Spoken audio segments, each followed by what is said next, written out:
Before we get started, I want to recognize Congressman Crane from the great state of Arizona to lead us in the pledge and the prayer. Would you please stand? We'll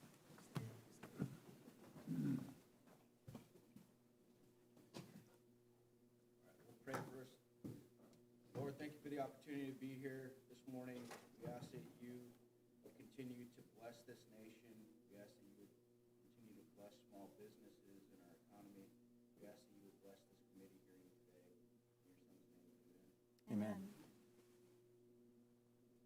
I pledge allegiance to the flag of the United States of America and to the republic for which it stands, one nation, under God, indivisible, with liberty and justice for all.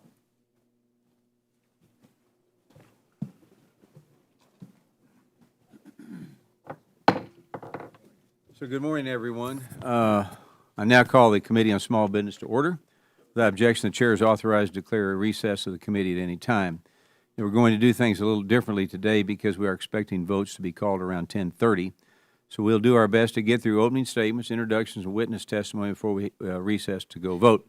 We will then reconvene when votes are complete and begin member questions at that time. So I now recognize myself for my opening statement. Welcome to today's hearing, which will examine how the federal government is tipping the scales against certain business online. I'd like to start off by thanking our witnesses for being with us today. Your attendance and input on these important issues is greatly appreciated. The online marketplace is essential for small businesses to generate revenue in the modern economy. Business owners use social media and online platforms to reach their customers, earn revenue from advertising, and promote products. Over a year ago, it was brought to this committee's attention that the government has funded certain third-party organizations which are making it harder for conservative businesses to succeed online. Now, when I first heard about this, it seemed simply un-American and against what we should stand for as a country.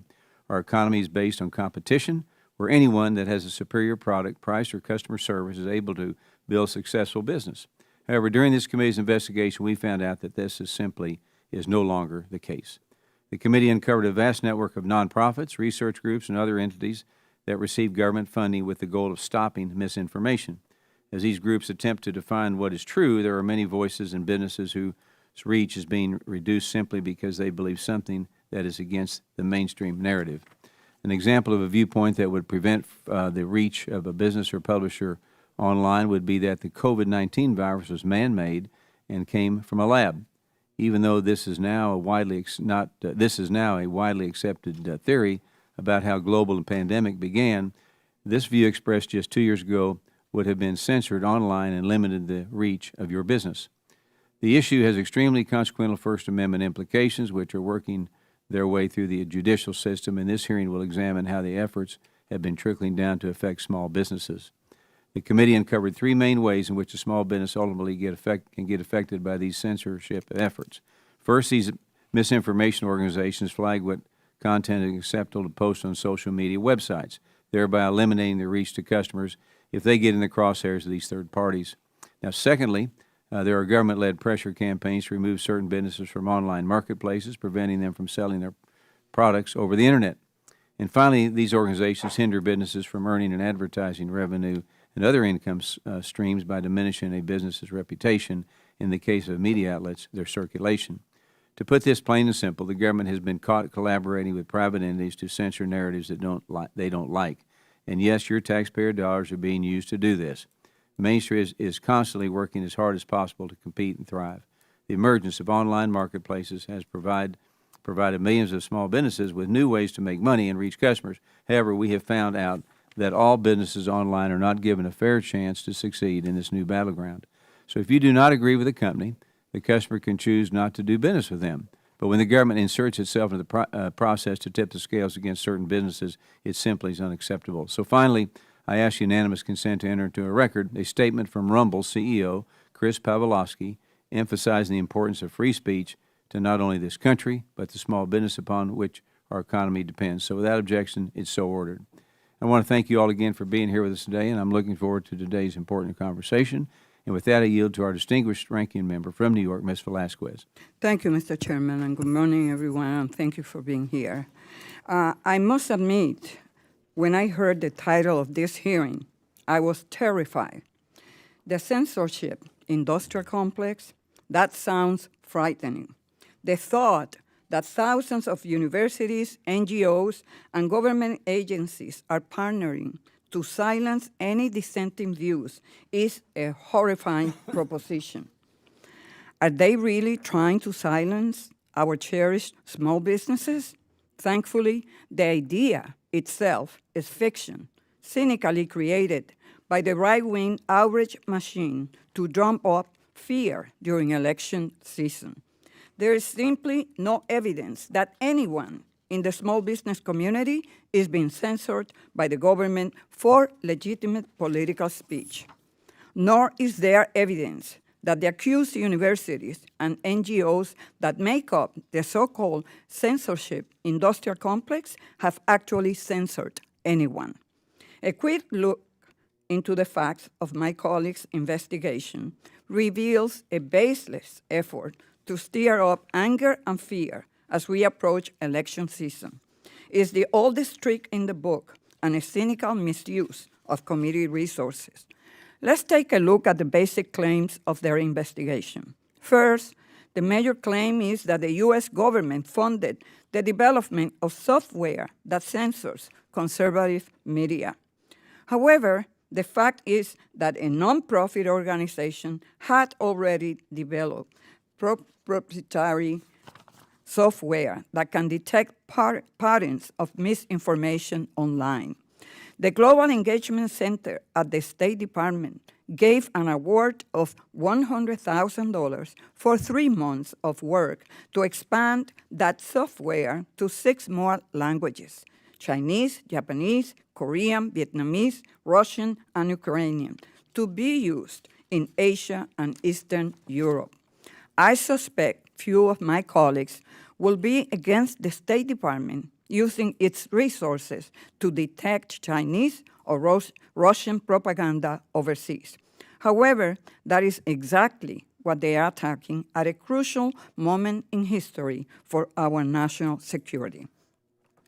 The second major claim is that this software has been used primarily to censor conservatives here in the US. Again, this is baseless. The software assembles a list of thousands of websites around the world, a small fraction of which are American, which have a tendency to publish what they call adversarial content, basically content created to drive engagement by creating outrage.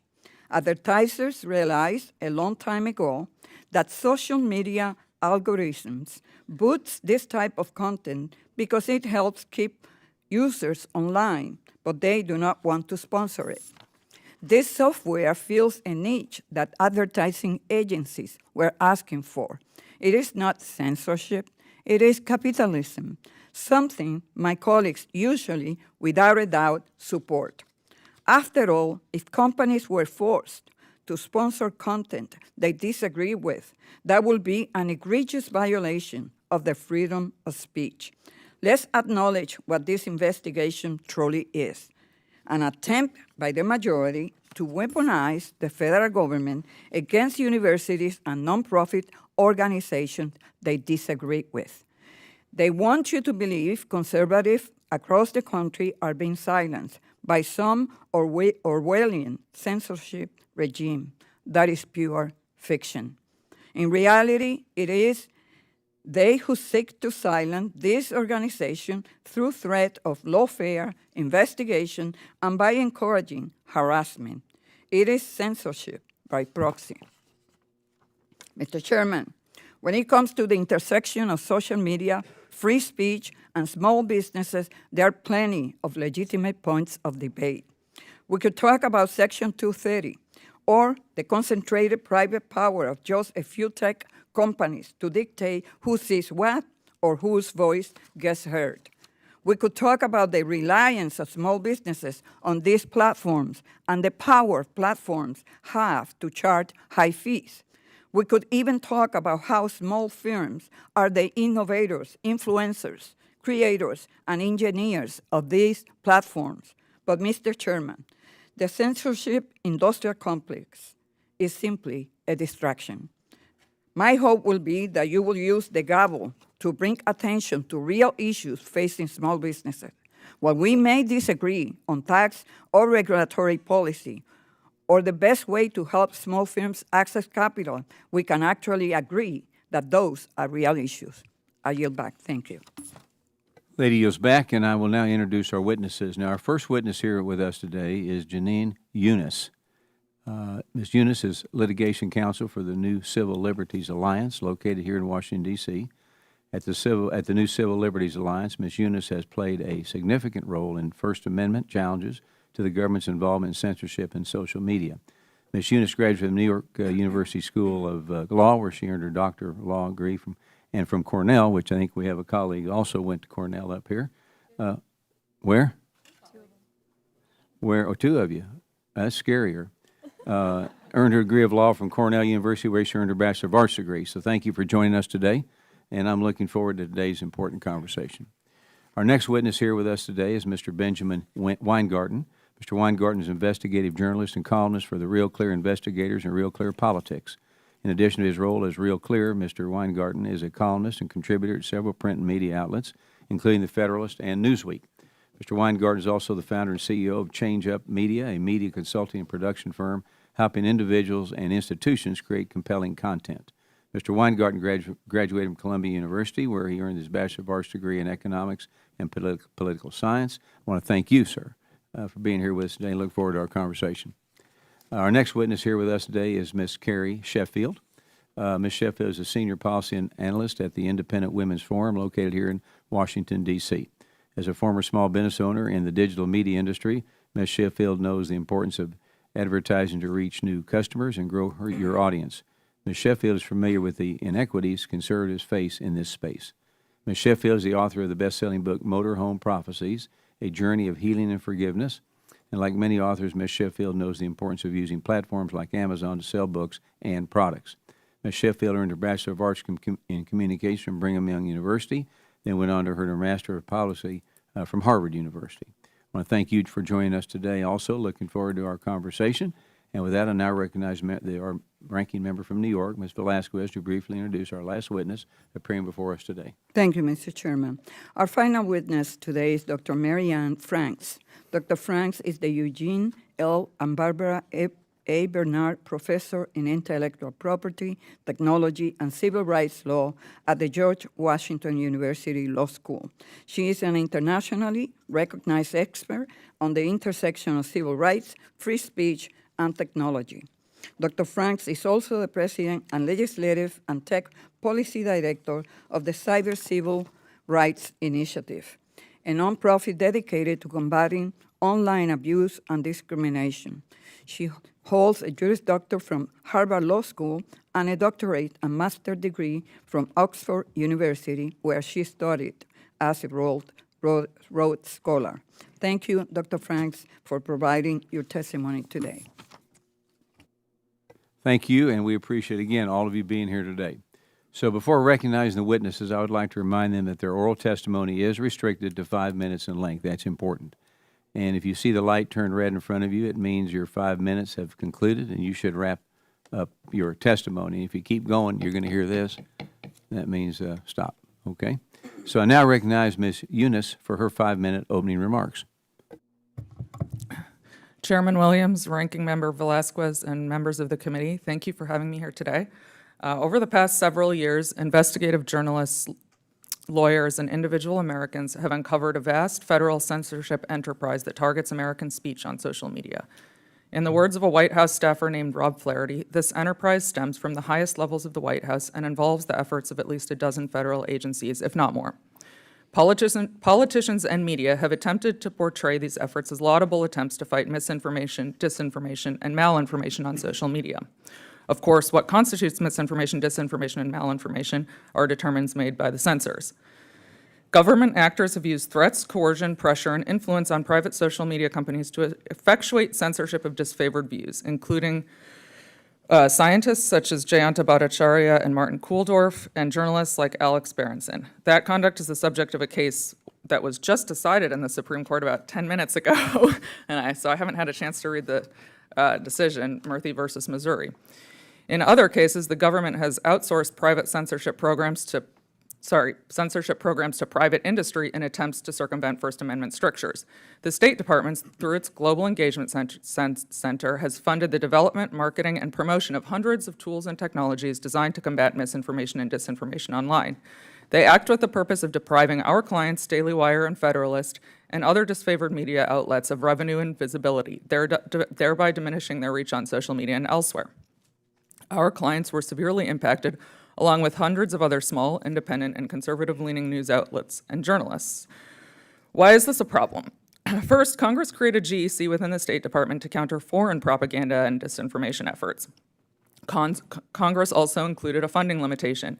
None of the funds authorized to be appropriated or otherwise made available to carry out this section shall be used for purposes other than counting foreign propaganda and misinformation that threaten United States national security.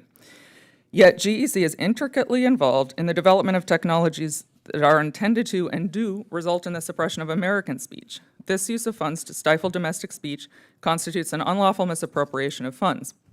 It's also ultra-virus action because GEC's mandate is to counter foreign propaganda. Second, even if Congress wanted to, it could not constitutionally give GEC the authority to fund, market, and promote companies like NewsGuard and GDI because this activity violates the First Amendment. Supreme Court jurisprudence has made clear the government cannot use private industry to accomplish what the Constitution prohibits from doing directly. In a case called Norwood versus Harrison, for example, the court said it's axiomatic that the government may not induce, encourage, or promote private persons to accomplish what it's constitutionally forbidden to accomplish. Another indication that this program is not, and never was, about protecting Americans' national security interests is that companies such as NewsGuard and GDI targeted primarily, if not exclusively, conservative speech, which should strike any fair-minded person as suspect. It's viewpoint discrimination, and it's anathema to the First Amendment, which doesn't tolerate government silencing views of political adversaries. By the way, I'm not a political conservative or a Republican. I'm left-leaning. To say the least, I don't agree with much of the speech that has been the subject of the censorship program. But I recognize that it's extremely dangerous to put government in charge of deciding who and what should be heard and who and what should be silenced. That's precisely what the framers of the Constitution eschewed when they included the First Amendment in the Bill of Rights. They understood that government actors are just people and in no better a position than I or any American to decide what's true and false. The First Amendment implicitly recognizes our dignity as individuals. We are not inferior beings who need to be told who or what to believe by a monarch. We are capable of evaluating competing claims in light of our individual experiences and perspectives. Some say the plethora of information that social media allows to be put forth at a rapid pace requires governmental interference, once again to protect people from bad or false ideas. But social media doesn't change the fundamental premise underpinning the First Amendment. The best way to address problematic or false ideas is through counterspeech, not censorship. Censorship does not make bad ideas or lies go away. It drives them underground where they fester. As the saying goes, sunlight is the best disinfectant. And the rapidity with which information may be posted on social media also means that lies and other problematic speech can be combated that much more quickly. Those who think there's nothing wrong with the government's censorship regime exposed through this case, as well as Murphy versus Missouri, should think long and hard about what this means when power changes hands. Do you want President Trump's administration funding tools and technologies designed to censor speech he disfavors? It is time Americans recognize the danger we face not from misinformation, disinformation, or malinformation, but from our government deeming itself arbiter of the truth and inserting itself into the marketplace of ideas so as to silence those it disfavors. Thank you. Okay, time is up. Now recognize Mr. Weingarten for his 5-minute opening remarks. Chairman Williams, Ranking Member Velazquez, and members of the committee, thank you for the opportunity to testify. Free speech and a free press are bedrock features of our republic. The censorship-industrial complex, therefore, imperils our republic. Disturbingly, the U.S. government has played an indelible role in fostering this censorship regime, one that has purged unauthorized opinions and inconvenient facts en masse. Today's hearing highlights one insidious instance of it: federal funding, direct and indirect, via the State Department's Global Engagement Center, of entities in NewsGuard and GDI that threaten the viability of media companies that dare to dissent from establishment orthodoxy. The relationships this committee is probing and the stonewalling it has faced should concern all Americans.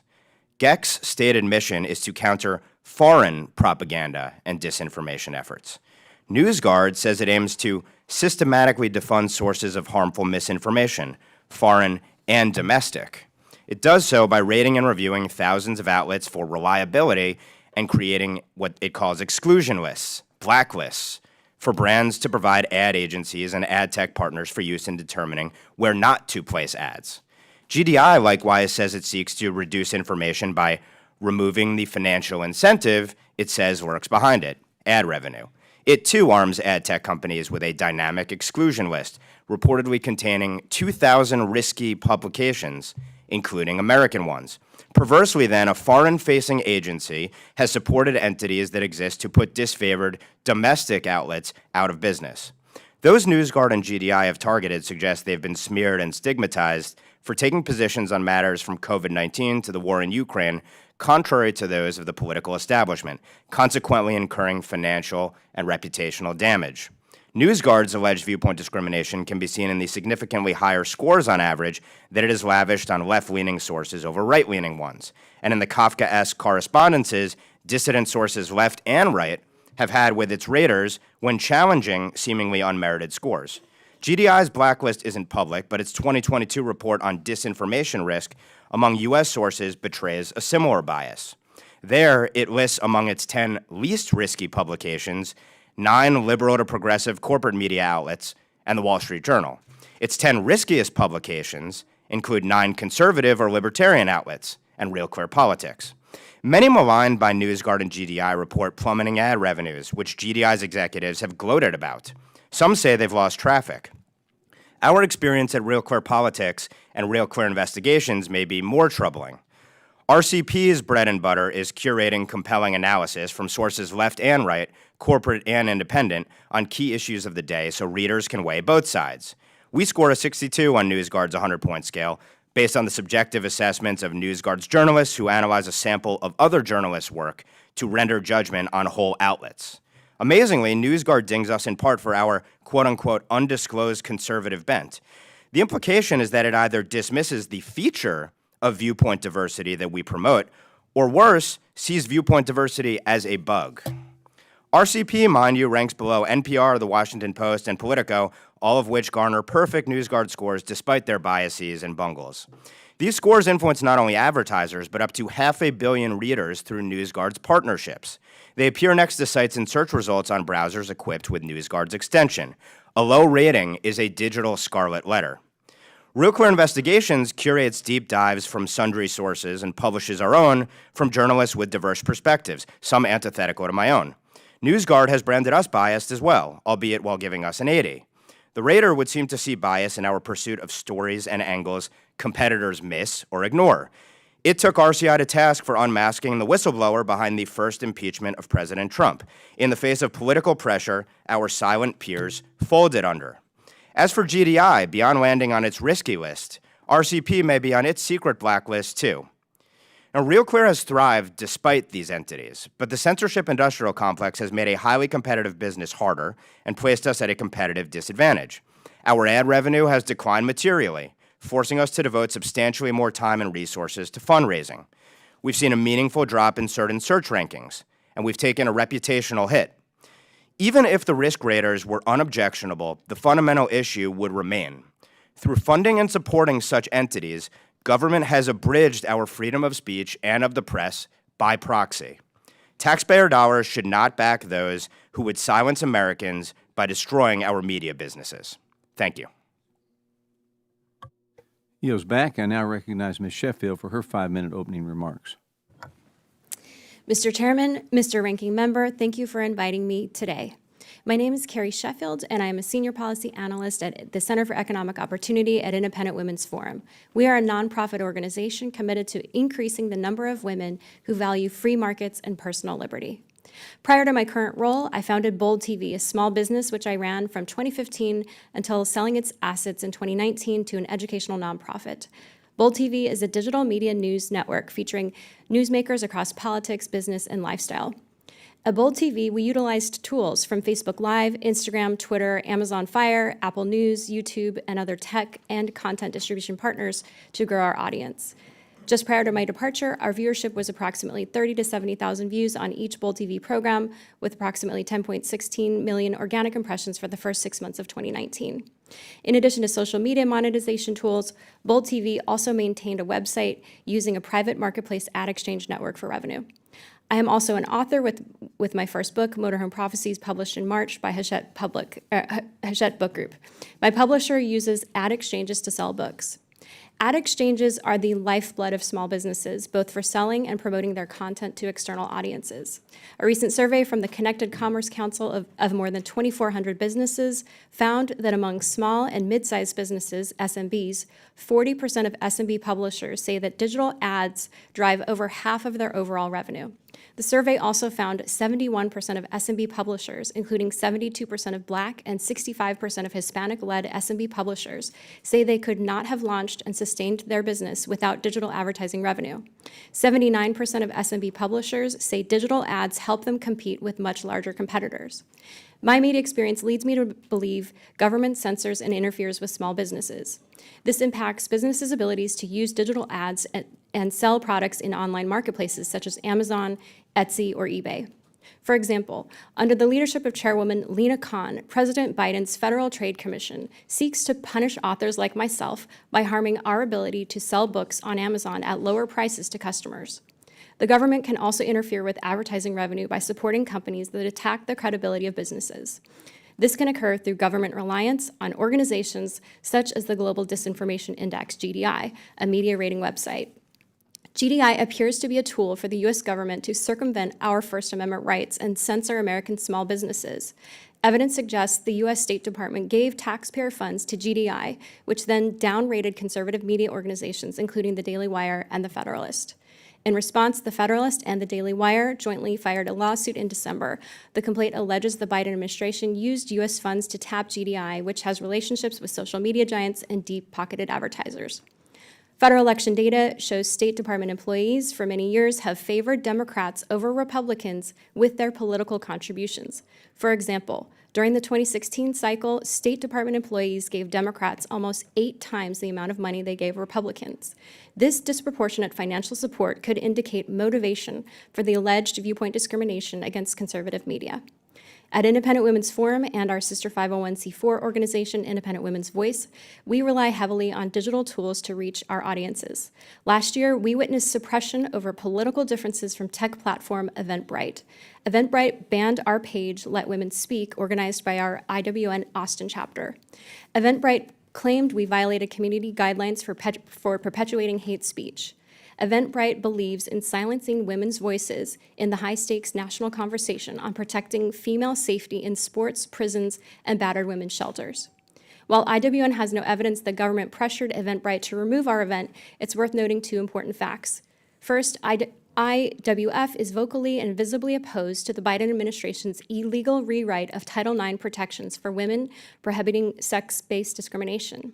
Second, the Fifth Circuit Court of Appeals ruled the Biden administration violated the First Amendment by pressuring technology companies to suppress or remove social media posts. In conclusion, America cannot function as a healthy republic without freedom of speech. Commercial freedom and freedom of expression go hand in hand, as the Supreme Court has noted for more than a century. Businesses are voices for the people. I'm grateful to this committee for investigating this issue and look forward to working with your team in the days ahead to ensure a robust marketplace of ideas flourishes in America. Yields back, and I now recognize Dr. Franks for her 5-minute opening remarks. Thank you. As noted in my introduction, I am a law professor at the George Washington Law School, and I specialize in the intersection of the First Amendment, technology, and civil rights.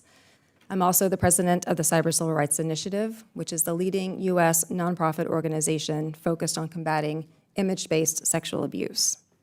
Though I'm speaking only on my own behalf today, I'm drawing on the expertise that I have developed in both of these roles to offer explanations of settled First Amendment doctrine and to emphasize how harassment and intimidation campaigns against misinformation researchers, especially when it is instigated by government officials, chill freedom of expression and jeopardize national security.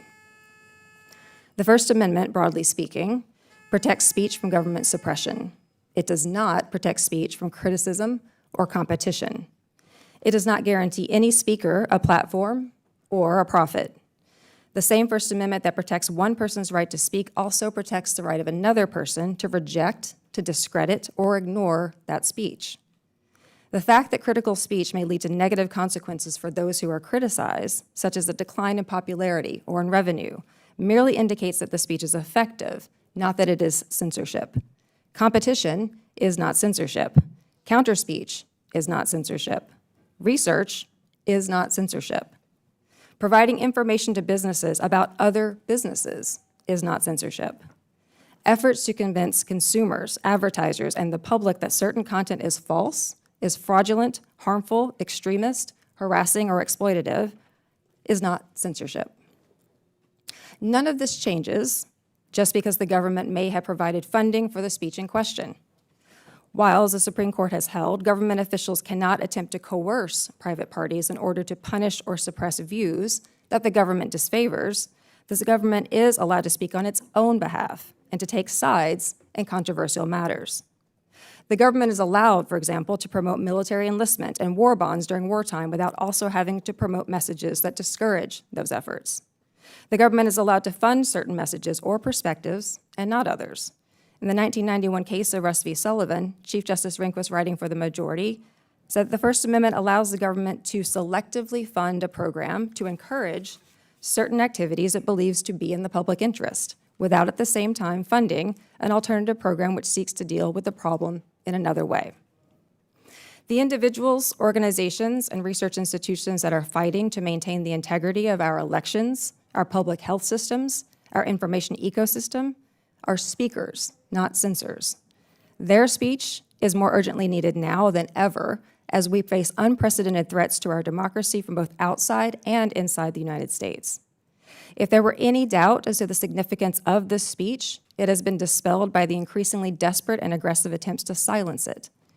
Misinformation researchers have been vilified, defunded, harassed, and threatened, including by members of Congress. This is government officials using taxpayer dollars to instigate hearings, subpoenas, lawsuits, document requests, and investigations to literally shut down speech that they do not like. And unlike the federal funding programs attacked in this hearing, these actions by government officials are not merely encouraging speech that they prefer, but punishing the speech that they fear. These efforts have been chillingly effective. It was announced recently that the Stanford Internet Observatory, a cross-disciplinary program that provided in-depth analyses of social media's role in child exploitation and the spread of false information about elections and vaccines, may be shutting down amid the political and legal attacks that have, as the Washington Post says, have cost a pall on efforts to study online misinformation, attacks that have included lawsuits, document requests, threats of physical harm, including the targeting of student volunteers. This is what censorship looks like. Government-led efforts to directly suppress disfavored speech as well as to leverage third parties to assist in those efforts. The harassment and silencing of misinformation researchers, especially in a year when a record-breaking number of elections will take place around the world, threatens free speech and democracy on an unprecedented scale. If Congress genuinely wants to address the threat of censorship, it should start by acknowledging that the call is coming from inside the House. Thank you.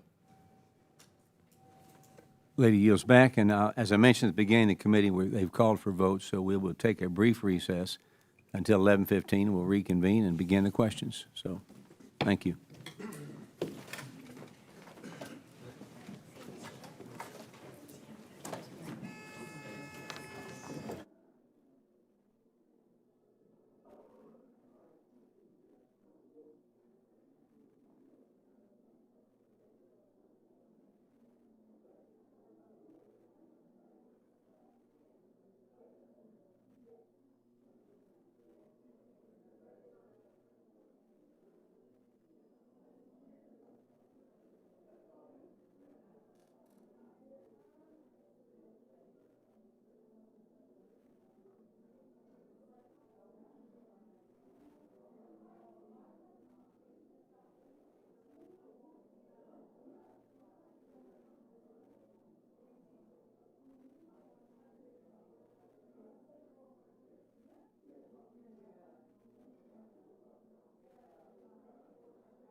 The committee will now come to order, and we will now move to the member questions under the 5-minute rule, and I want to thank all of you for bearing with us as we voted. I now recognize myself for 5 minutes. We heard in the ranking member's opening statement that there is no evidence of government censorship affecting small businesses. However, 3 of our witnesses' testimonies seem to negate that assertion. Additionally, we heard from Dr. Franks that this hearing is meant to harass research groups and universities. This is simply not true. We're asking for transparency to ensure that taxpayer dollars are not being weaponized to silence political opponents. Also, our committee has only sent letters to federal agencies, no universities or other private actors. This is a textbook congressional oversight. Now, though through our investigation we have seen hundreds of awards that have been given through the SBIR programs to companies who claim to be disinformation experts, to police the internet and interfere with Americans' right to free speech. One of these examples is NewsGuard. NewsGuard has multiple products, one of which uses politicized metrics to rate the media outlets based on their supposed credibility. And if NewsGuard claims an organization is not credible, their advertising revenue is severely affected. NewsGuard is reportedly rated around 10,000 media outlets, many of them small and medium businesses. So, Ms. Younes, can you tell us more about how NewsGuard operates and how they impact the ability of businesses to earn revenue? And why it's a problem that the federal government is giving these kind of companies money. So NewsGuard rates media companies based on their ostensible reliability, and that has the effect of driving advertiser revenue away from them if they're ranked unreliable.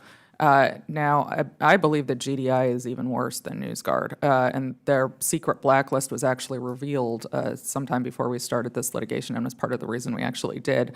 And their secret blacklist showed that all of the sites that they ranked reliable were liberal, including, websites such as the Huffington Post, which I would argue are not, don't really engage in the most journalistic practices of the highest integrity. And all of the ones that they deemed unreliable were conservative. So that really shows that this is viewpoint discrimination, not to mention the fact that the GEC shouldn't be funding any of this at all, because their mandate is to deal with foreign so-called disinformation, and these are domestic news sites that they're ranking. Okay, thank you. NewsGuard and companies like them don't just impact the businesses they rate. Small businesses that are not large enough to have an internal advertising department often partner with advertising companies to help get their products or services out to the public. Many of these advertising companies look at the ratings that NewsGuard gives media companies when deciding where to place a small business ad. So, Ms. Sheffield, if I'm a small business owner, which I actually am in Texas, and looking to place advertisements online to a conservative audience, but the advertising partner I'm working with is partnered with a company like NewsGuard, am I going to have issues reaching out to the audiences I need to reach out to? Well, so in the industry, there's a term called brand safe. And a lot of times, especially for a small startup or a medium-sized business, a lot of these big brands, like say a Nike or some of the bigger marquee brands, they aren't going to be familiar with smaller startups. And so they rely on some third parties to determine whether or not this organization or this media outlet is quote-unquote brand safe. And that brand safe designation can really make or break the future of a business. As I said earlier in my testimony, that 40% of small and medium business publishers say that digital ad sales drive over half of their overall revenue. So this could be the death knell if they're not considered brand safe. Okay, Mr. Weingarten, in the limited time that we have, over the course of our investigation, we found that so-called fact-checking organizations are being used to bolster traditional media outlets while labeling others, often small and medium-sized outlets, as untrustworthy if the question they accepted narratives. So this creates a conflict of interest for many news organizations, either get in line and stop asking tough questions or lose out on advertising revenue, potentially get out of the business. So based on the output of NewsGuard's and similar companies' ratings, which narratives do you see being silenced, and do you think this is creating an environment where those in power are not being held accountable? I think there's substantial evidence to suggest that views, for example, with respect to virtually every aspect of COVID-19, from origins to mitigation measures, would lead a site to get downgraded to the extent they took positions that were antithetical to those of public health authorities. We've also seen this as well with respect to the war in Ukraine. And I think what is so chilling about this ultimately is if this entire disinformation, counter-disinformation so-called ecosystem existed in and of itself without any sort of government backing, I think we'd probably still find it objectionable, but we'd say there's a First Amendment right to it. It's protected. The problem here is that government is conferring its blessing on this entire ecosystem, which clearly exists to chill speech officials don't like. Thank you, and I now recognize the ranking member for 5 minutes of questions. Thank you, Mr. Chairman. Dr. Franks, have you seen any evidence that ties money from federal awards to the ratings of American media outlets by GDI? I have not. In your written testimony, you highlight the real-world consequences of the investigations launched by congressional Republicans.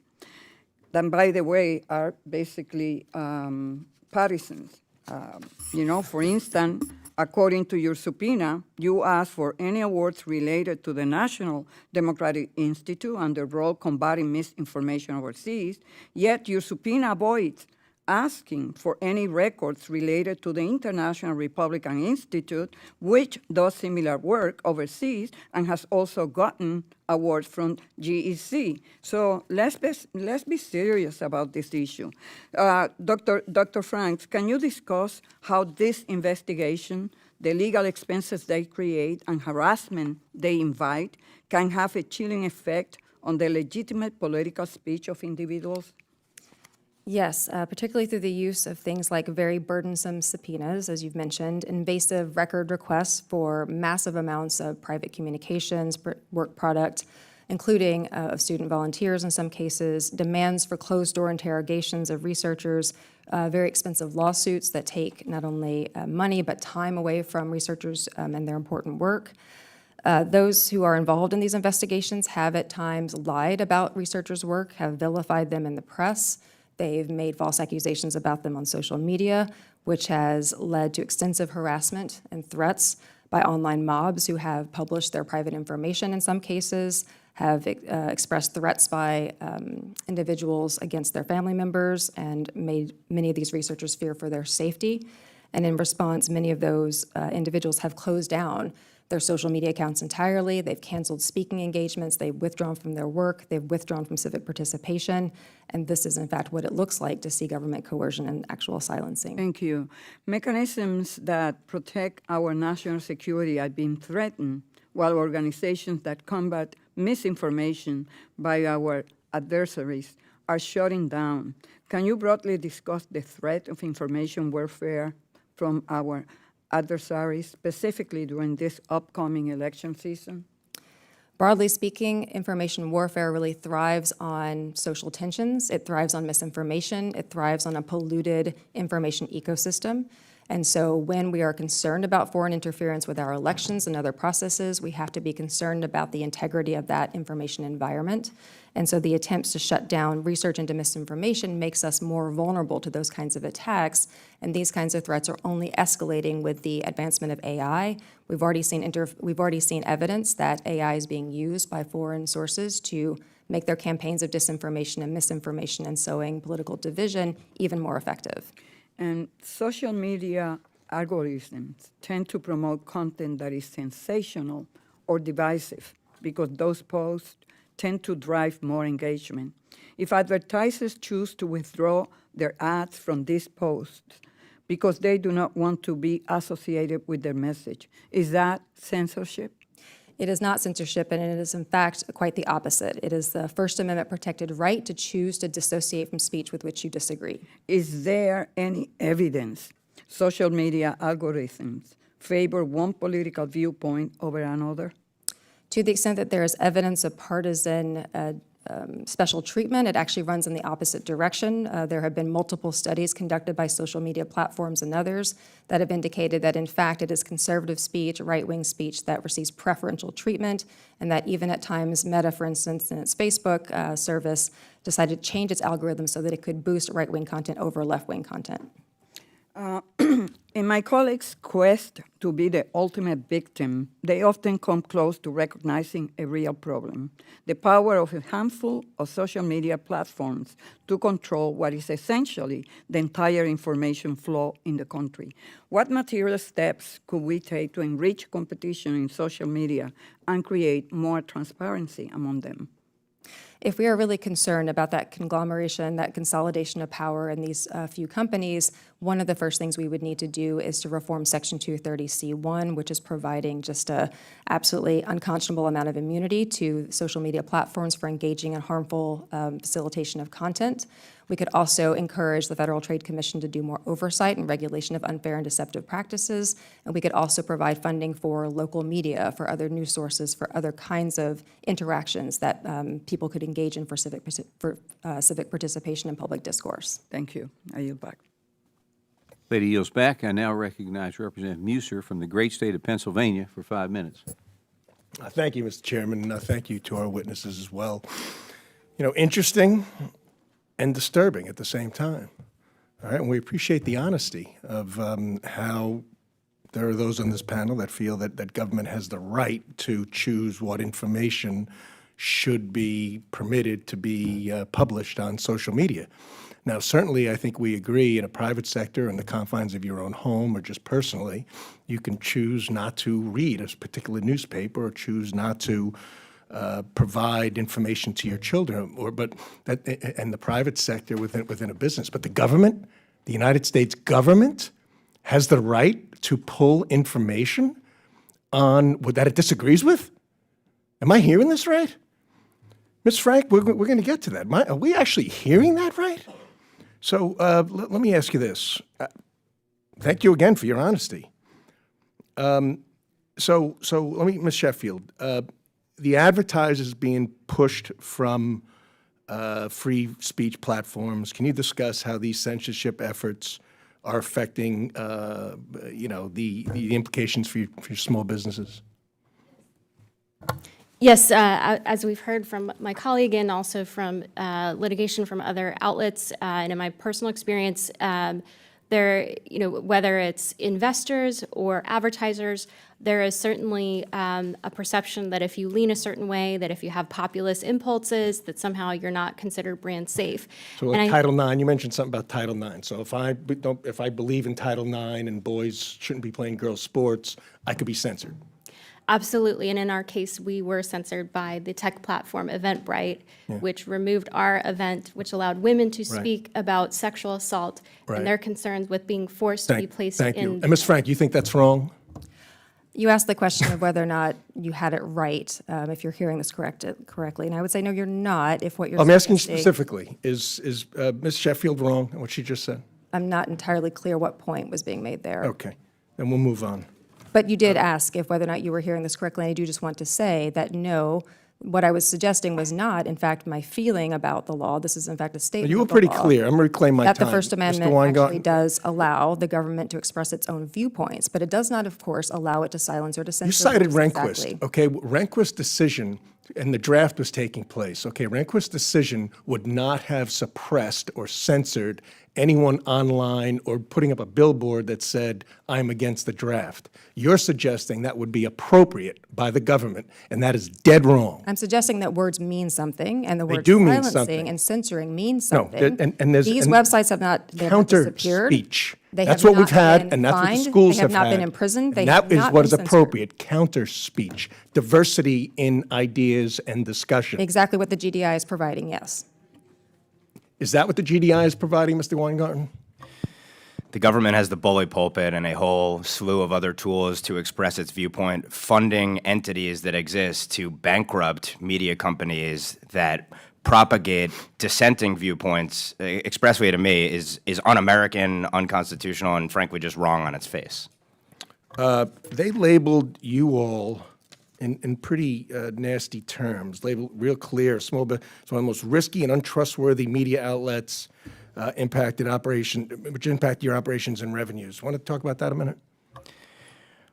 Well, first, it bears noting that when a news guard comes to you with the rating that it does so with the backing of one of its largest investors, which is a major ad PR company representing major clients, including the likes of, for example, Pfizer, pharmaceutical companies, and it does so with advisors that include the former head of the State Department's Global Engagement Center, the former head of CIA, NSA, as well as the former Homeland Security advisor. So when it does so, it's a big deal for you to be tarnished and your reputation to be attacked with very little recourse against it on seemingly subjective grounds. Not by a competitor, by the government. De facto. De facto, okay. Ms. Younes, how has government's involvement using taxpayer dollars, okay, my dollars, my constituents' dollars, to interfere with the ability of small businesses to compete online because they may have questioned the origins of COVID, because they feel immunity when COVID was there might be comparable to getting the vaccine, or they have concerns about the vaccine, or they believe in Title IX, or they have other beliefs that maybe this administration doesn't agree with? How has that hurt small business? Well, it hurts them. I mean, it drives revenue away. That's the whole purpose of this. Microphone. Hit top. Okay. Top. It drives revenue away, and it interferes with their ability to reach the public, which they have a First Amendment right to do as the press. My time has expired. Thank you, Mr. Chairman. Gentleman yields, and now recognize Representative Landsman from the great state of Ohio for 5 minutes. Thank you, Mr. Chair. The court did rule, as we were sitting here or earlier, in favor of the administration. The Supreme Court on Wednesday rejected a Republican-led effort to sharply limit White House officials and other federal employees from pressuring social media companies to remove posts from their platforms that the U.S. government deems problematic. In a 6-3 ruling, the court said the challengers did not have legal grounds or standing to bring the case against the Biden administration because the states and individuals could not show that they were directly harmed by the communications between federal officials and social media platforms. Writing for the majority, Justice Amy Coney Barrett said companies like Facebook and YouTube have long-standing content moderation policies that place warning labels on certain posts and delete others. The challengers, Barrett wrote, did not demonstrate the company's actions to remove posts were traceable to the government. Leads me to a couple of questions. One is, so the court has spoken. Just to clarify, let's start with warning labels. The government has said that cigarette companies have to put, tobacco companies have to put warning labels on their products because it causes cancer. And this is just a yes or no question. Ms. Younes, do you oppose those warning labels? No. Okay. Mr. Weingarten, do you oppose those warning labels? No. Ms. Sheffield, do you oppose those warning labels? Sheffield, I don't think it's applicable here, but Yes no. or no? No. It's apples to oranges, but no. Good. Ms. Franks? No, I do not oppose Okay. it. Now, here we'll get to something a little bit more applicable. Ms. Sheffield? Sheffield? Sheffield, yes. Okay. Like the nanny. Yeah. During the 30s and 40s, Hitler's Nazi government used propaganda, not just in Germany, but here in the United States, as you're aware. One of the leading causes of drivers of anti-Semitism and ultimately horrible events, including the Holocaust, has been blood libel, including this lie that Jews killed Jesus. Let's say, as they did in the 30s and 40s, that the Nazi government was paying for content on platforms that Jews killed Jesus and that they needed to be rounded up. Would you have a problem, Ms. Younes, if the government pulled that content? I'm sorry, who's putting the content up? Well, this was content that was put up and distributed throughout the United States in the 1930s and early 40s. And so if similar content was put out on a media platform now, yes or no, do you have a problem? I do not think that the government should be involved in So censoring they that. get I to- think they that get to keep doing- counter speech is the appropriate way. So in this case, that's fine. Jews kill Jesus, round them up. You can keep it. Mr. Weingarten. Well, I'd want to think more about the hypothetical. You but where wanna I think think it's more, that's inapt to this is you're talking about foreign funded on domestic platforms. We don't and we're know also what- talking about an enemy regime, not American speech on issues that are politically Foreign protected. adversaries don't pay for this by saying, hey, we're paying for this. We don't know who's paying for the content. Ms. Sheffield, yes or no? Are you okay with this or no? This hearing is about the Global Engagement Center, which is the Ms. U.S. Franks, State that's Department, fine. and whether or not they spent U.S. tax dollars to Ms. suppress Franks, American I'm assuming citizens. Your I'm assuming analogy you is would totally be irrelevant. you would agree that that content needed to be removed. I believe that if the government made the choice that it wanted to assist organizations in countering that message or suggesting that there were tools that could be used so that that message could be countered with truthful and factual information, that that would be acceptable. Yeah, I think that's right. Ms. Sheffield, your beef is with Eventbrite. I mean, you're frustrated because Eventbrite thought that promoting an event that bullied children was a problem. That's how they saw it. It's a private company. Did you take them to court? We requested them to reinstate our event, and they chose not to respond. But again, that's just one of numerous And then other did you take them to court? examples. We've waited, we've sent out a message to them, we waited for a response. The event has already passed. But again, the But question you really could is if you about wanted to. whether- You have access to the criminal justice system, the court system. You could take them to court. We could. Okay. And in fact, we actually are taking the Biden administration to court for its illegal rewrite of Title IX. Just So be careful we because are. the Supreme Court just said I wouldn't do that. Thank you, Actually, and I the yield Supreme back. Court just said that this was not based on Gentleman yields standing, back. Time not is on up. actual substance. I now recognize Representative Van Duyne from the great state of Texas for her 5 minutes. Thank you very much. Mr. Landsman just quoted from today's SCOTUS opinion, but it's important to highlight exactly what you were saying, that neither the individual nor the state plaintiffs have established Article 3, which is standing. This means that they did not have standing to sue. This is not a decision based on the merits.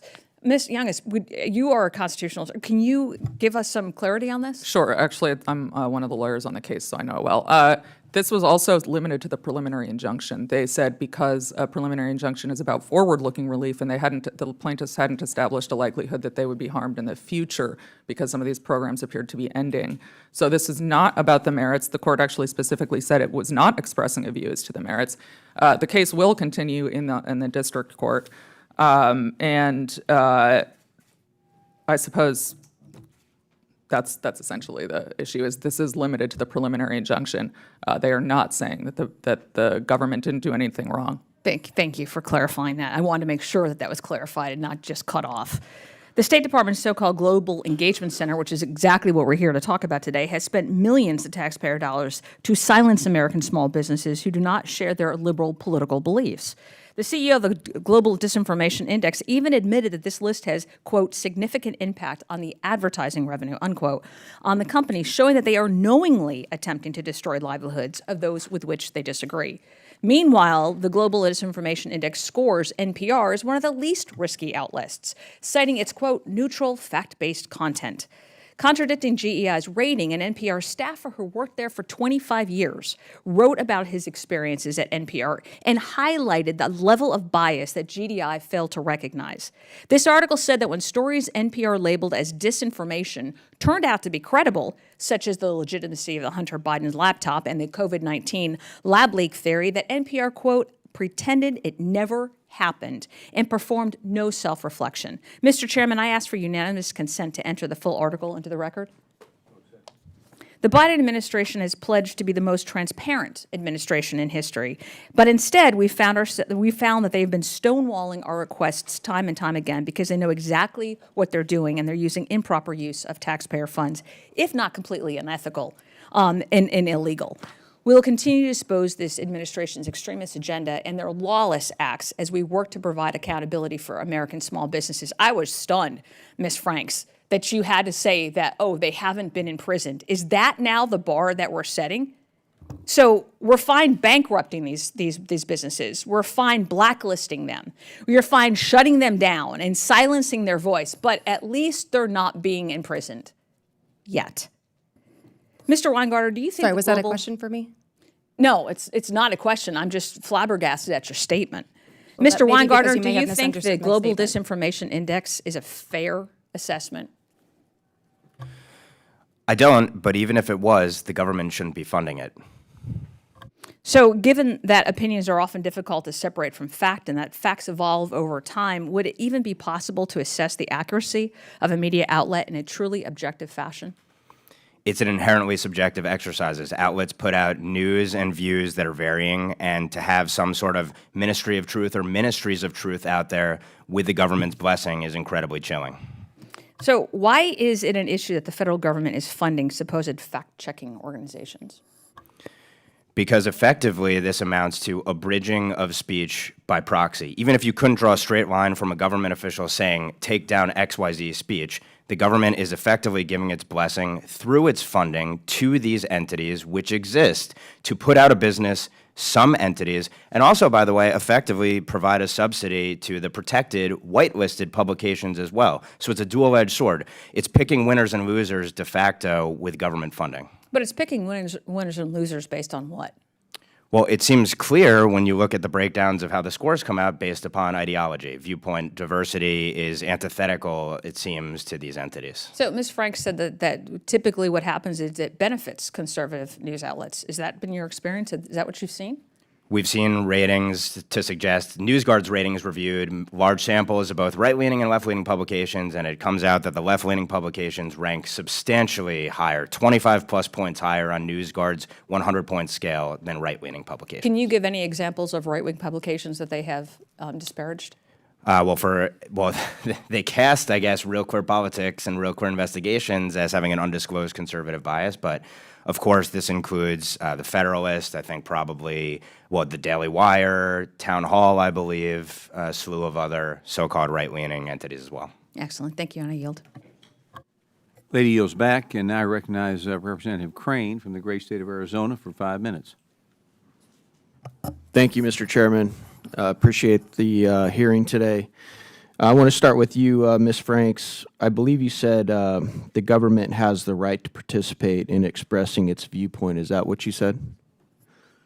Yes. Okay. Well, I don't, respectfully, Ms. Franks, I don't think that's what we're really talking about here today.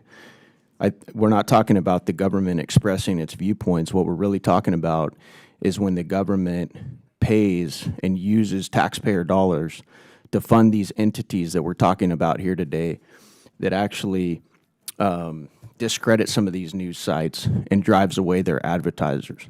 Do you think that's fair as well?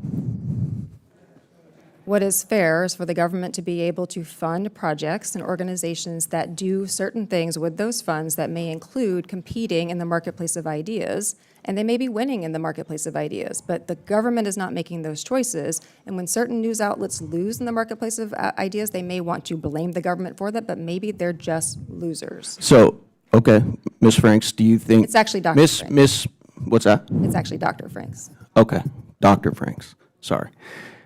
Ms. Younes here said that when she was looking at these entities and the organizations that they had blacklisted, every single one of them was a conservative-leaning organization. Do you think that's fair as well?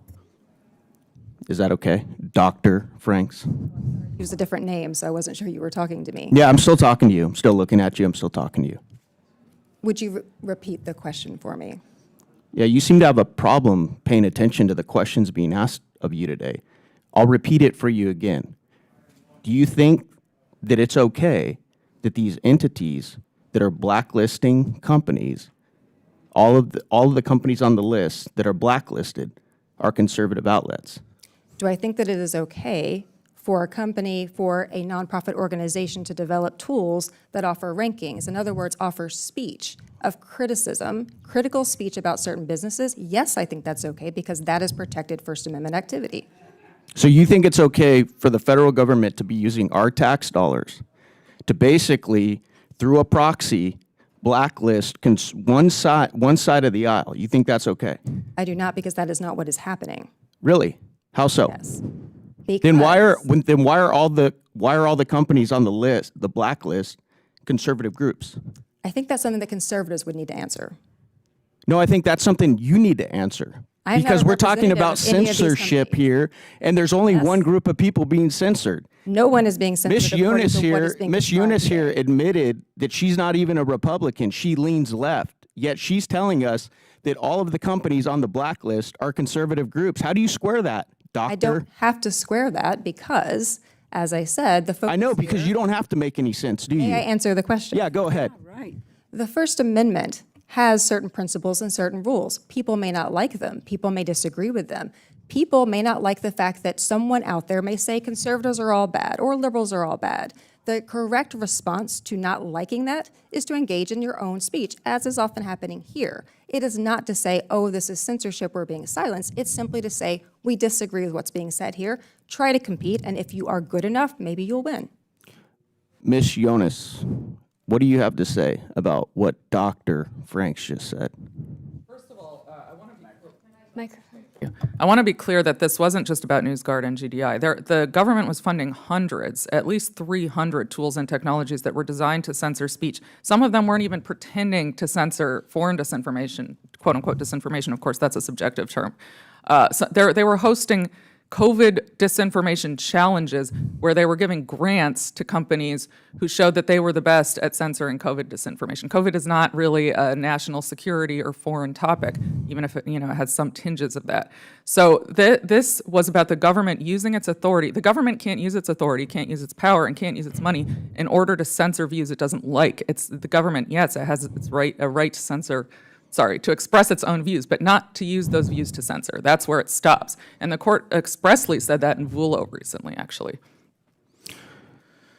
Mr. Weingarten, I'm going to allow you to comment on this exchange. I just say briefly, we've heard a robust defense of the government's purported right to speak, which, as we've established, really looks like a right to censor. And the censors portrayed as the victims here, but American speech en masse has been censored by this censorship-industrial complex on a slew of issues that expressly reflect protected political speech. And if a stop isn't put to it, we're going to lose this right in toto. Thank you, Mr. Chairman. I yield back. Back. I now recognize Representative Duyne from the great state of Florida for 5 minutes. Thank you very much, Mr. Chairman. Good morning to you, and good morning, Small Business Committee. For 237 years, our nation has been the beacon, the shining example of freedom around the world. Other nations look to us with envy.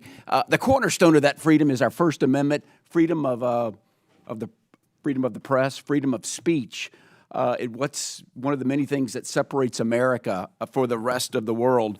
Hopefully America is watching. America, are you watching? Because thanks to the congressional investigations by the Judiciary Committee, we now know the Biden administration has been undermining freedom of the press and freedom of the speech almost since they took office. Here's how they do it. Here's the recipe to undermine Americans' right to know. They push big tech to change their terms of service to fit the administration's agenda. One such company was Amazon. We've got the smoke and gun evidence right here. On March 12th, 2021, Biden White House emailed Amazon, Vice President of Public Policy, about the high levels of propaganda and misinformation and disinformation at Amazon. They continued to pressure Amazon to give warnings about anybody questioning the COVID vaccines. But that was not enough. They continued to press them on taking these books out of reach or even just making them disappear. Thousands of books about the vaccine were disappeared overnight.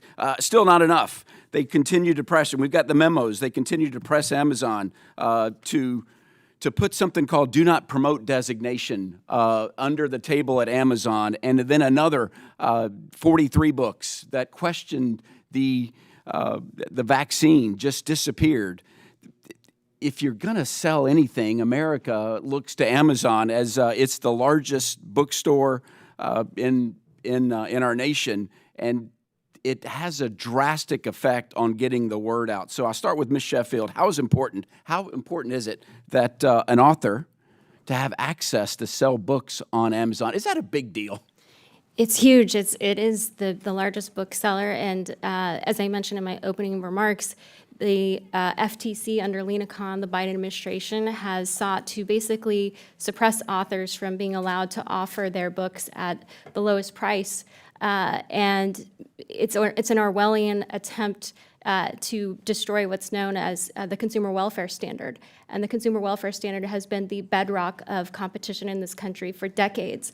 And it's truly troubling that Lena Khan believes that she can be a rogue actor, and she keeps getting swatted down in the courts repeatedly. That's the only silver lining of her actions. So it is a big deal, is your answer. It's a big deal, and it stifles free speech. It does stifle free speech. Do you find it ironic that the Biden administration pointed the finger at states like my state, the free state of Florida, for removing pornographic materials from elementary schools, yet they actually went to Amazon to have these books secretly removed? Do you find irony in that, Ms. Sheffield?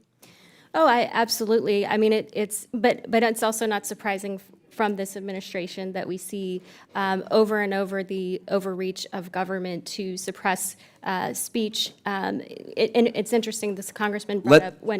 Let's just do this. As I got more questions to get to. Let the record reflect. The witness says yes. It's very ironic. Here's how they did it too. America, are you still listening? Because they use something called NewsGuard. And then they get to pick and choose what sources, what news. If you like them, they'll promote you, and if they don't like you through NewsGuard, then they can bankrupt you. They can label you disinformation, and it's shocking. It should be shocking to you, America. But how about this? It also concerns me that NewsGuard is partnered with the American Federation of Teachers, the largest teachers union. 1.7 million teachers now have NewsGuard in their classrooms where their news is chosen for them. It means that students using NewsGuard are told generally conservative outlets cannot be trusted, yet they should put their faith in organizations, legacy media like the New York Times.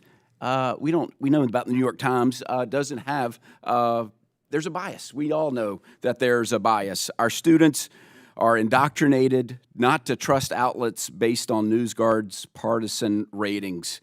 And if you don't get the good ratings, then you're not trusted and no one wants to advertise or go there. So, Mr. Weingarten, does it worry you that students are being told that outlets such as RealClear and other media outlets cannot be trusted? Does that bother you? It's troublesome, and particularly given that media literacy education is starting to be mandated in a lot of states, which is going to mean you're going to have to get your news content from NewsGuard raters. I'll take it as a yes, and thank you, and I yield back, Mr. Chairman. Gentleman yields back. I now recognize Representative Maloy from the great state of Utah for 5 minutes. First of all, I just want to thank the witnesses for being here, and I apologize that I've had to be in and out a couple of times. I testified in front of a committee once, and I spent a lot of time preparing, and the members came in and out, and I found it kind of irritating, so I apologize that that's been me today. I think I'm going last, right, Mr. Chair? One more? Okay, so I don't have to. No, I'm good. I just wanted to know if I need to wrap it up or if I can build. Okay, so I feel like I talk about the same things a lot in this committee, but what we're here talking about isn't necessarily what the First Amendment says, but what the proper roles of government agencies are. And this is a small business committee, and the reason we're talking about it here and not in oversight or judiciary right now is because we've got government entities that are acting outside of their proper role, and it's having a negative impact on Main Street businesses in the United States of America. And that's something I think we should all find troubling, no matter where you fall on the political spectrum. And so I do have questions, but I want to be clear when I start asking questions that that's where I'm coming from. That's what we're talking about here, is what role the government should be playing in picking winners and losers in the free market. So, Mr. Weingarten, I want to start with you because you talked about something that I want to give you a little bit more time to follow up on. So, we are talking about foreign-facing agencies, easy for me to say, that are supposed to be giving ratings to disinformation coming from other nations, correct? That's correct. And now they're using those authorities to do what? They're using those authorities effectively to attempt to cripple the business models of disfavored media companies, U.S.-based media companies included.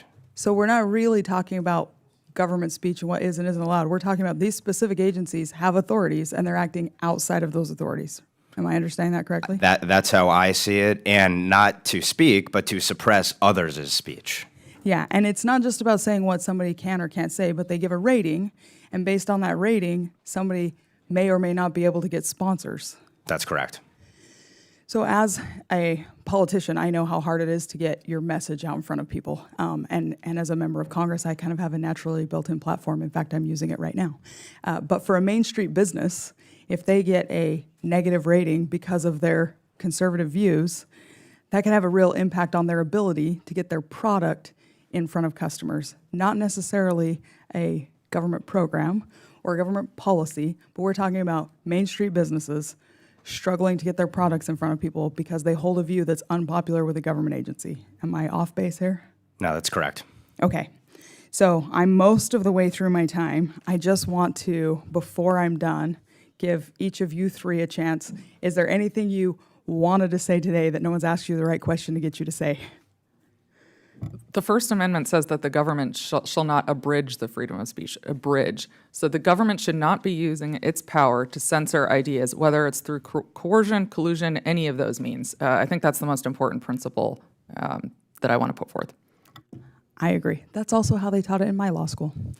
It's notable that in the opinion that came down today, there's a footnote in the majority's opinion which says, because we do not reach the merits, we express no view as to whether the Fifth Circuit correctly articulated the standard for when the government transforms private conduct into state action. So it is not a ruling on the merits, but the court's silence on the merits, I think, speaks to the imperative for legislative action to be taken, because the courts are not necessarily going to provide a panacea on this issue. Yeah. Ms. Sheffield? Yes, being from Utah, great to connect with you. My ancestors helped found Salt Lake City. Wonderful. So I mentioned earlier in my remarks about the, I think, staggering ratio of 8-to-1 when we're talking about State Department employees donating to Democrats by an 8-to-1 margin versus Republicans. To me, this begs the question, to what extent is the unelected bureaucracy of the Politburo of the State Department and other government agencies, to what extent do these unelected bureaucrats shape what happens in terms of these funds and government taxpayer money for projects like the University of Cambridge Social Decision Making Lab, the Moonshot CVE, the Atlantic Council's Digital Forensics Research Labs? Who elected these bureaucrats at the State Department and other agencies to take my tax dollars, your tax dollars, the people, my cousins and uncles in Utah, their tax dollars to fund these suppressive activities? I don't know if you're allowed to question me, but the answer is nobody elected. And I'm going to just cut you off so I can use the rest of my time to point out, since you brought up Salt Lake City, that it was settled by people who were running from the government telling them they couldn't exercise their First Amendment rights. So this isn't the first time this has happened. It is important, and having this hearing is bedrock important to what we do as Americans. And with that, Mr. Chairman, I yield back. Yields back. I now recognize Representative Alford from the great state of Missouri for 5 minutes. Thank you, Chair, and thank you for holding this all-important meeting, and thank you, Ranking Member Velazquez, as well. The First Amendment is at the heart of what makes this country great. The right to freedom of speech, the prohibition on government infringement is what separates our country from the rest of the world. However, the Biden administration does not agree with this. This administration has been using the power of the executive branch to infringe upon America's right to freedom of speech. While the First Amendment prevents direct government intervention, the administration has found a backdoor by finding and supporting so-called disinformation organizations. There have been more than 500 U.S. federal government contracts or grants awarded on disinformation since 2020. This funding has been used to build a network of government-backed nonprofits, so-called fact-checkers, organizations and foundations to push the left-wing narrative by declaring anything right of the New York Times is disinformation. And they have been successful in doing this. As revealed in an email from a Meta executive to Mark Zuckerberg, quote, "We are facing continued pressure from external stakeholders, including the White House, to remove more COVID-19 vaccine discouragement content." If the federal government is successful in moving companies as large as Meta, with a market cap well over $1 trillion, what can they do to small businesses? I was in the news business for 35 years. My goal was to tell the truth. And when we have organizations like this that are coming in and telling us what the truth is and limiting the truth from getting out, we are in a big world of hurt when it comes to the First Amendment. Ms. Younes, One of the most disturbing aspects of government-backed censorship was the State Department's support of the Global Disinformation Index, or GDI. The GDI's mission is to catalyze industry and government to defund disinformation. Can you please explain the legal basis upon which your clients brought the case against the State Department and its Global Engagement Center? There are three main claims. First of all, it's a First Amendment violation because by funding and working with the Global Disinformation Index, which is effectively blacklisting conservative news sites or disfavored news sites, the government is interfering in the marketplace of ideas and effectively censoring our clients. It has to go through a couple of levels. You have to, it's not direct. It's through these mechanisms. And that's what makes it kind of insidious and has been allowing them to get away with it. It's also a problem because the GEC is supposed to be fighting, their mandate is to fight foreign disinformation. They operate under the State Department, which is about foreign affairs. They're not supposed to be dealing with domestic speech, and they don't even pretend. For instance, there was a presentation, which you can look at online, in which the GEC's technology and engagement representative, Alexis Frisbee, said that they were having conversations to ensure there's discussion occurring. So I think those are in terms of interaction. That's talking about it at a domestic level. They're not even pretending this is about foreign disinformation anymore. Mr. Weingarten, NewsGuard is another left-wing organization supposedly ranking disinformation in the news. Let me tell you, just because you have news in your title doesn't mean you're a news organization or you're fit to call what are balls and strikes in the news business. We have dealt with them on the Armed Services Committee. We're getting them out of the business of regulating speech for the DOD. It doesn't only decide which source of media are or not disinformation. They also have partnered with the largest teachers union in the world to teach students about disinformation. What does NewsGuard's partnership with the American Federation of Teachers, a top donor to President Biden, mean for center-right news? I think it means that the American children are going to get a left-wing or left-wing oriented diet of news content going forward to the extent the relationship persists, and what's called media literacy education increasingly gets mandated in states across the country.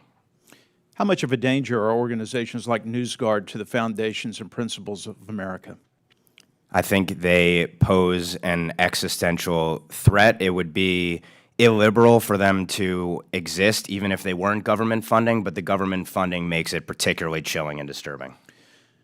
This is a very, very disturbing issue that we're dealing with in all realms of government right now in the committees on which we serve.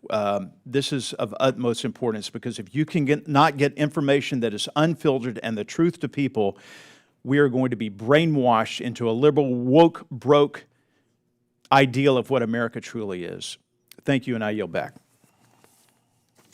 Gentleman yields back, and I'd like to thank our witnesses today for their testimony and for appearing before us today. We've had some good testimony. And without objection, members have 5 legislative days to submit additional materials and written questions of the witnesses to the chair, which will be forwarded to the witnesses. So I ask the witnesses to please respond promptly if that happens. And if there's no further business, without objection, the committee is adjourned.